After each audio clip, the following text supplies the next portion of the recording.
Hi guys, welcome back to my channel. If you are watching this week, then you have no doubt followed the tutorial for the pattern from last week. If you didn't, I shall leave a link in the description box below to the actual pattern for this.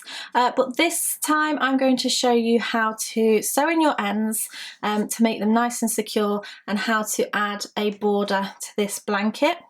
So what I'm going to do is take my darning needle. If I just show you with this colour to begin with. So I'm going to take my darning needle and thread up my yarn.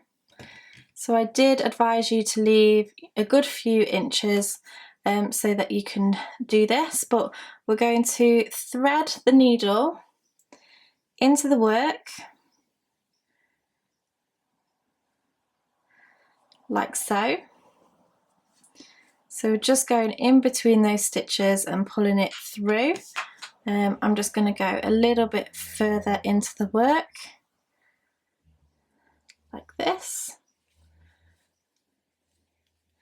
As you pull, you want to then pull back on the work just so it doesn't pull it in too much. But now I'm actually going to go back the other way, trying to catch in the fibres a little bit differently. And this would really just ensure that when you're washing the work that it doesn't come out. So you could actually go back and forth a couple of times if you wanted to leave really long ends. When you're pulling back this way again, make sure that you're not pulling too much on the work because you don't want to pucker it in any way. But you're basically going to do that for all of your threads so that it's looking nice and neat. So I'll leave you to do that and then come back to me when you're ready to add your border. So for the border, we're going to be using your colour 1, and you're going to insert your hook into the corner stitch of the top or the bottom of your work. It doesn't matter which side first, and you're going to attach your yarn.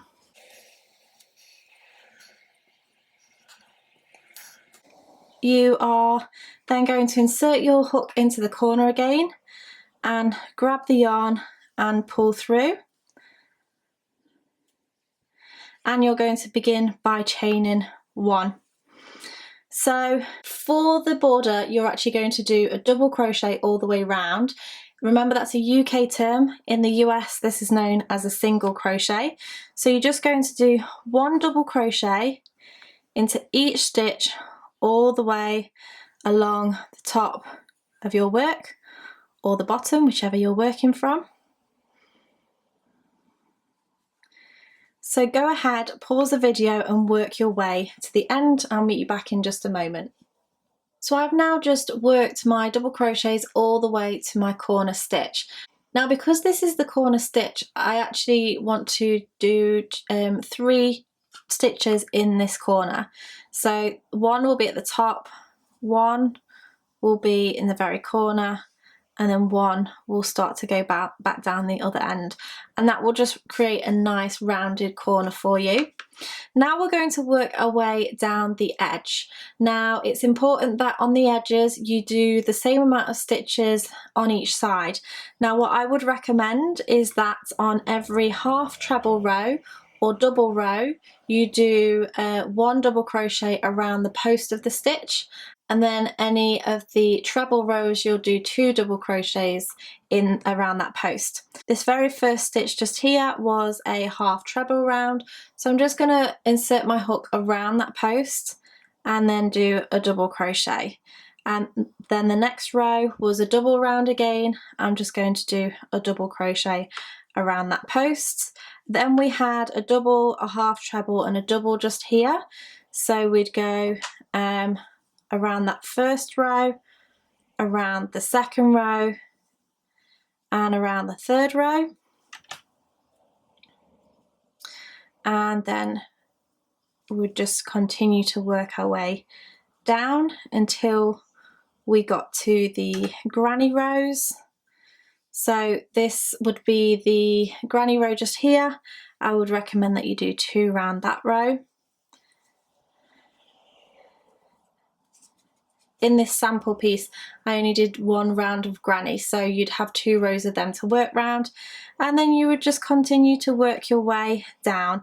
I would recommend that you count how many stitches you're doing, just to make it easier for when you are doing the opposite side.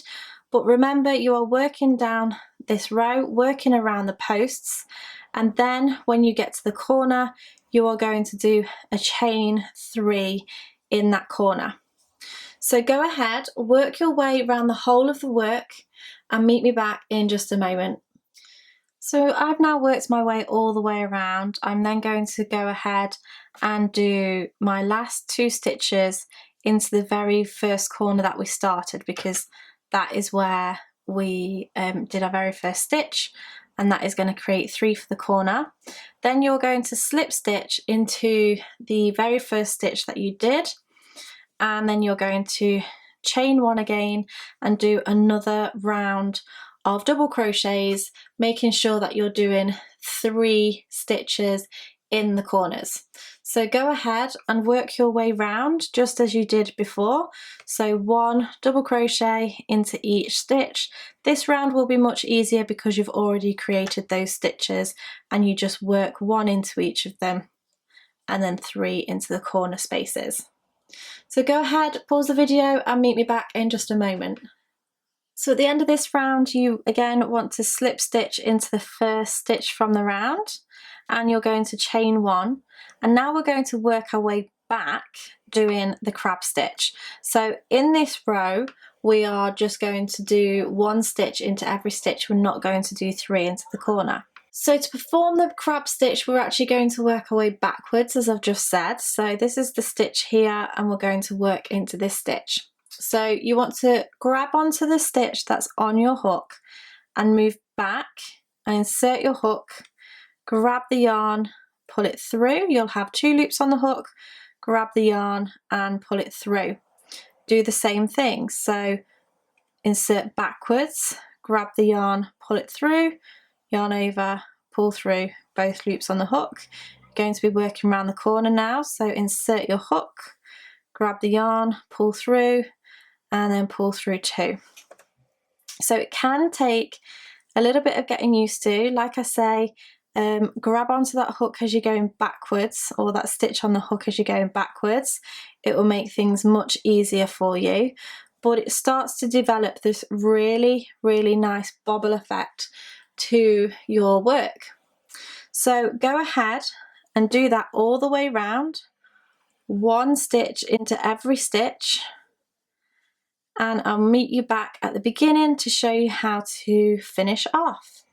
So I've just worked my way all the way around doing the crab stitch. I'm going to join by doing a slip stitch into the very first space, and then chain 1 and snip off my yarn, and then of course you can sew that into the work. So just pull it nice and tight and then just adjust slightly.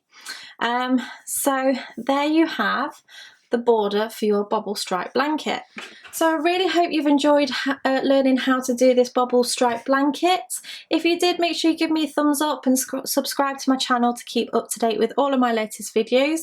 Please make sure that you share this pattern, that you tag me on Instagram and Twitter and use hashtag bobble stripe blanket.